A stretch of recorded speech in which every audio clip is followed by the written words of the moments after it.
Good day, ladies and gentlemen. Thank you for joining us. Today, the Ghana Statistical Service is releasing the Provisional Gross Domestic Product estimates for the third quarter of 2025.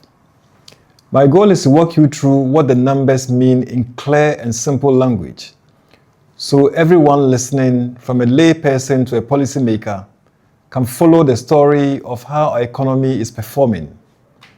Let us start with the big picture. Real GDP, which measures the value of everything we produce, after removing the effects of inflation, grew by 5.5% in the third quarter of 2025. This means that the economy expanded by 5.5% between quarter 3 of last year and quarter 3 of this year. A year ago in the same period, the growth rate was 7%. So the economy is expanding, but not as fast as it did in the same period last year. The overall real GDP growth rate of 5.5% for quarter 3 of 2025 is supported by a growth rate of 5.7% for July, 5.4% for August, and 5.3% for September 2025, using the GSS newly introduced monthly indicator of economic growth data. When we look at the economy without oil and gas, what we call non-oil GDP, growth was 6.8%. This means that the non-oil economy expanded by 6.8% between quarter 3 of last year and quarter 3 of this year. Non-oil growth was 7.8% in the third quarter of 2024. This tells us that most parts of the economy are still growing steadily, even as oil and gas activities slow down. Cumulative real output for the first 3 quarters of 2025, that is from quarter 1 to quarter 3 of 2025, grew by 6.1% compared to 5.7% in the same period in 2024.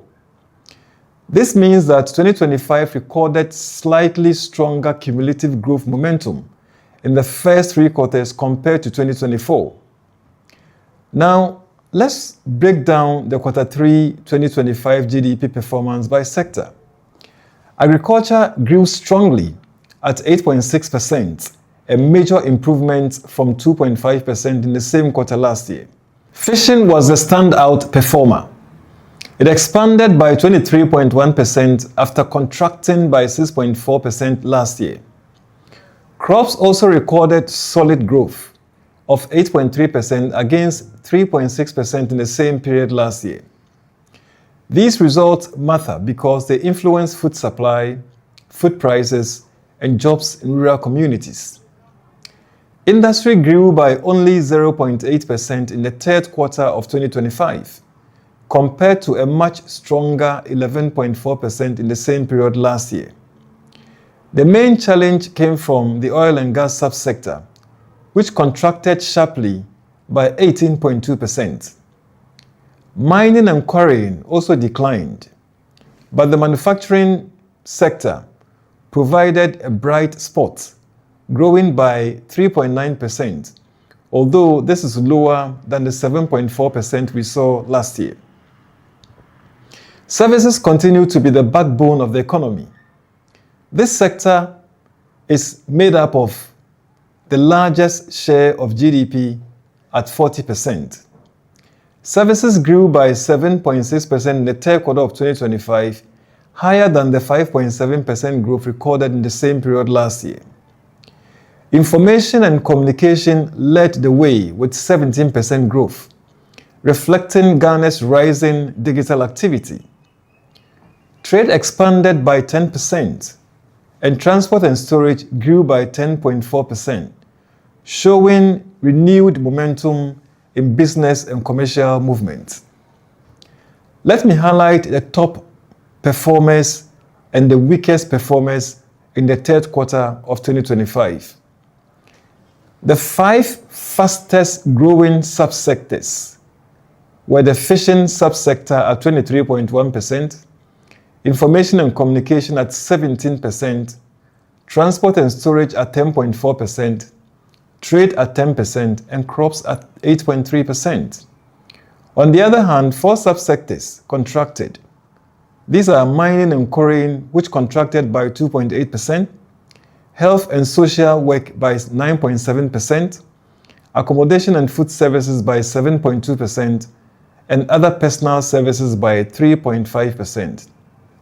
Oil and gas, which is a component of mining and quarrying subsector, contracted by 18.2%. When we put all this together, the key drivers of growth in the third quarter of 2025 were information and communication, crops, trade, transport and storage, manufacturing, and education. Together, these activities contributed about 86% of the overall growth of 5.5%. So what should different groups take away from these results?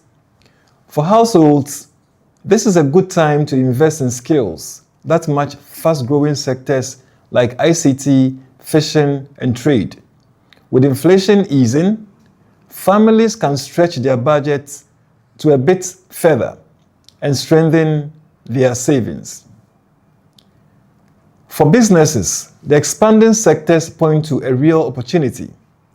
Agriculture and services, particularly ICT, transport, and trade, are areas where investment can make strong impact. For firms in contracting sectors, this is a moment to innovate, cut inefficiencies, and rethink market strategies. For government, the data shows the value of keeping support strong in the areas driving growth. Agriculture and digital services continue to deliver results, and targeted interventions can sustain this progress. At the same time, the sharp decline in oil and gas and the slowdown in parts of industry require focused policies to stabilize production and protect jobs. As I conclude, let me reaffirm the commitment of the Ghana Statistical Service. We remain fully dedicated to producing timely, accurate, relevant, credible statistics that support evidence-informed decisions for Ghana's development. Our work ensures that government, businesses, households, researchers, development partners, and other key stakeholders all have the reliable data they need to plan for the future. We would like to express our sincere appreciation to all stakeholders who provide data to support the compilation of our GDP estimates. Thank you for your attention.